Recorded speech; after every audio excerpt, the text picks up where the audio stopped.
আমরা অনেকেই ঈদুল আজহার ব্যানার তৈরি করতে চাই, সো পোস্টার ডিজাইন করতে চাই। কীভাবে আসলে মূলত পোস্টারটা ডিজাইন করতে হবে অনেকেই কিন্তু বুঝতে পারি না। অনেকেই দলীয়ভাবে করতে চায়, অনেকেই কিন্তু দলীয়ভাবে ছাড়াও করতে চায়। সো যারা দলীয়ভাবে ছাড়া করবেন অবশ্যই আপনাদের জন্য পিএলপি ফাইলগুলো অবশ্যই আমি ভিডিও ডিসক্রিপশনে লিঙ্কটা দিয়ে রেখেছি, অবশ্যই সেখান থেকে ডাউনলোড করে আপনারা চাইলে কিন্তু এই ধরনের পোস্টার ডিজাইন করে নিতে পারেন। সো আমি আপনাদেরকে এখন দেখাচ্ছি যে কীভাবে কী করতে হবে। প্রথমেই আপনাকে আপনার একটি ছবি চুজ করতে হবে, আর সেই ছবির ব্যাকগ্রাউন্ডটা আপনাকে রিমুভ করে নিতে হবে। আমরা গুগলে চলে এসে এখান থেকে ব্যাকগ্রাউন্ড রিমুভ লিখে সার্চ করলাম। সো এখান থেকে যে প্রথম ওয়েবসাইট পাবেন এই ওয়েবসাইটে আপনাদেরকে চলে আসতে হবে। এই ওয়েবসাইটে আসার পর দেখতে পাবেন এখানের মধ্যে আপলোড ইমেজ। সো আপনাদেরকে আপলোড ইমেজে প্রেস করতে হবে অ্যান্ড আপনাদের একটি ছবি সিলেক্ট করে দিতে হবে। সো আমার স্ক্রিনশটে ছবি আছে, সো এখান থেকে আমি একটা ছবি সিলেক্ট করে দিচ্ছি।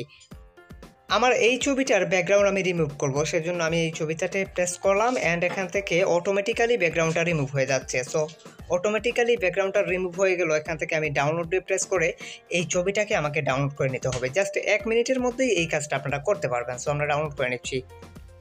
আমাদের ডাউনলোড কিন্তু সাকসেস হয়ে গেছে। এখন আমরা যেটা করব সেটা হচ্ছে এটাকে ওপেন করে দেখছি ব্যাকগ্রাউন্ড রিমুভ হয়েছে কিনা। হ্যাঁ, হয়ে গেছে। দেখুন ব্যাকগ্রাউন্ডটা কিন্তু রিমুভ হয়ে গেছে। এখন আমাদের ফাইনাল কাজ।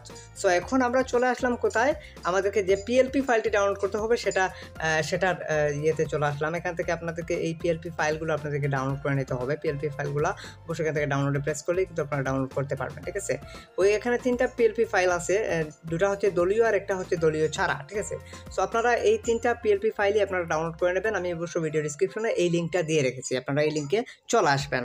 এই লিঙ্কে আসার পর আপনাদেরকে অবশ্যই এগুলো ডাউনলোড করে নিতে হবে। ডাউনলোড করার পর আপনারা যেটা করবেন সেটা হচ্ছে যে আপনাদের পিক্সেলল্যাব অ্যাপ্লিকেশনটাকে ওপেন করে নেবেন। ডাউনলোড করা না থাকলে অবশ্যই সেটাকে ডাউনলোড করে নেবেন।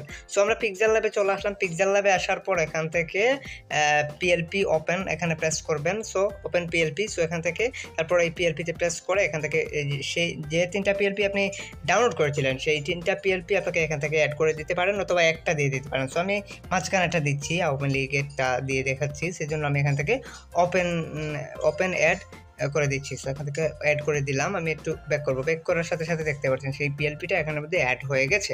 সো এখানে পিএলপিটা অ্যাটাচ হওয়ার পর আমরা যেটা করব সেটা হচ্ছে যে এখান থেকে এই জায়গায় প্রেস করব। এখানে প্রেস করার পর আমরা এখান থেকে যদি কিছু রিমুভ করতে হবে, অর্থাৎ তাদের কিছু ছবি রিমুভ করতে হবে। ঠিক আছে, আপনার ছবিগুলো অ্যাটাচ করবেন এখানে, শুধুমাত্র এই ছবিগুলোকে রিমুভ করে দেবেন। এই যে ব্যক্তির ছবি, ওনার ছবিটা রিমুভ করে দিতে পারেন। ঠিক আছে, সো এখান থেকে এই যে ছবিগুলো আমি রিমুভ করে দিলাম অ্যান্ড আমি এখান থেকে আর একটু নিচের দিকে যাব। সো এই ছবিটা রিমুভ করে দিলাম। যে 3টা ছবি অ্যাটাচ করা হয়েছিল সেই 3টে ছবি আমি রিমুভ করে দিলাম। সো এখন আমি যেটা করব সেটা হচ্ছে যে আমার নিজের ছবি একটা অ্যাটাচ করতে হবে, অর্থাৎ যে ব্যাকগ্রাউন্ড ছবিটা আমি মানে ব্যাকগ্রাউন্ড রিমুভ করেছিলাম যে ছবিটার, সেই ছবিটা আমি এখন অ্যাটাচ করে দিচ্ছি ফ্রম গ্যালারি থেকে। সো দেখতে পাচ্ছেন এখান থেকে আমি ছবিটা অ্যাটাচ করে দিচ্ছি।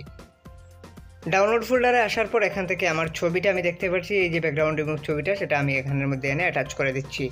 ছবিটি ফ্রম গ্যালারি থেকে অ্যাটাচ করার পর এখান থেকে আপনি যেভাবে ইচ্ছা ঠিক সেভাবেই আপনি কিন্তু এখানে বসাতে পারেন, কাস্টমাইজ করতে পারেন। সো এখান থেকে আমি এই যে ফাঁকা জায়গাটিতে বসাতে হবে, সো আমি এখানে বসাচ্ছি। সো এখানে বসিয়ে কিন্তু আমাকে এটাকে খুব সুন্দরভাবে কাস্টমাইজ করতে হবে। এখান থেকে এই ছবিটাকে একটু নিচের দিকে আনতে হবে। সো আচ্ছা, নিচের দিকে আনার পর একদম ব্যাকগ্রাউন্ডের নিচে কিন্তু চলে গেছে। সো আমরা ব্যাকগ্রাউন্ডের নিচে গেলে কিন্তু হবে না, ব্যাকগ্রাউন্ডের উপরে রাখতে হবে। সো আমরা এখানে রেখে দেখি কি হয়, হচ্ছে না। তো আমরা আবারও এখানে প্রেস করে আমরা এটাকে আরেকটু উপরে তুলবো, আরেকটু উপরে তুললে হয়তো হয়ে যাবে। সো আমরা দেখি আরেকটু উপরে তুলে, সো এখান থেকে ধরে ছবিটাকে আরেকটু উপরে তুললাম।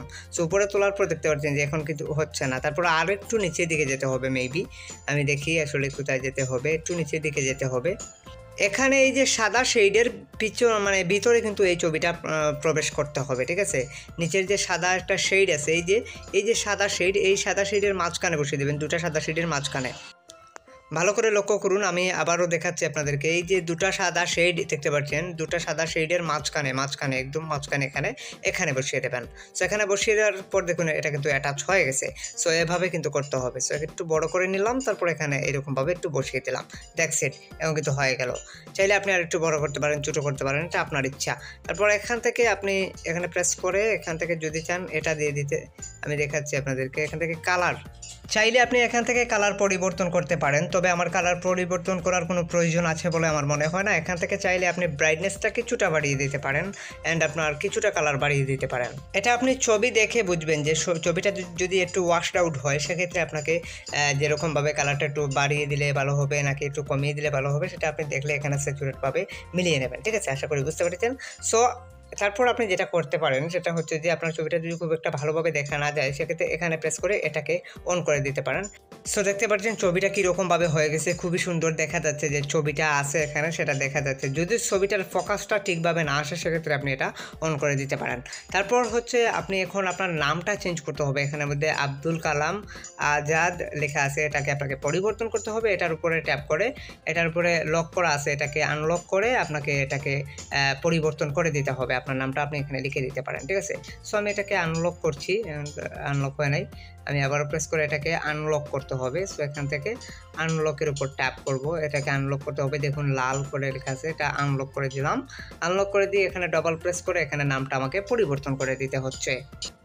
নামটা আমি পরিবর্তন করে দিলাম, মোহাম্মদ অলিউর রহমান লিখে দিলাম। এখান থেকে আপনি ছোট বড় করে নেবেন, আপনি আপনার সাইজ মতো রিসাইজ করে নেবেন, ছোট বড় করতে পারবেন। সো এভাবে রাখলে আমি মনে করি যে সবচেয়ে ভালো হবে। সো এখান থেকে আপনি যেটা করবেন সেটা হচ্ছে এখন আপনার ফাইনাল কাজ শেষ, আর কোনো কিছু করতে হবে না আপনাকে। আপনি এখান থেকে জাস্ট সেভ করে দিতে পারেন আলট্রাতে রেখে। এই ছবিটা আপনি যে কোনো জায়গায় ব্যবহার করতে পারবেন যখন আপনি সেভ করে দেবেন। আশা করি বুঝতে পেরেছেন। সেভ করে আপনি ব্যানার বানাতে পারেন, তাছাড়া আপনি চাইলে কিন্তু এটাকে সোশ্যাল মিডিয়াতে আপলোড করতে পারেন, যে কোনো কিছু আপনি করতে পারেন। আশা করি বুঝতে পেরেছেন। অবশ্যই এই 3টি পিএলপি ফাইল 3 ধরনের, একটা হচ্ছে বিএমপির, একটা হচ্ছে আওয়ামী লীগের, একটা হচ্ছে আপনার সাধারণ জনগণের। আশা করি বুঝতে পেরেছেন। সবাই ভালো থাকুন, সুস্থ থাকুন। আজকের মতো এই পর্যন্তই। যদি কারো কিছু বুঝতে অসুবিধা হয়, অবশ্যই কমেন্ট সেকশনে কমেন্ট করবেন। সবাই ভালো থাকুন, খোদা হাফিজ।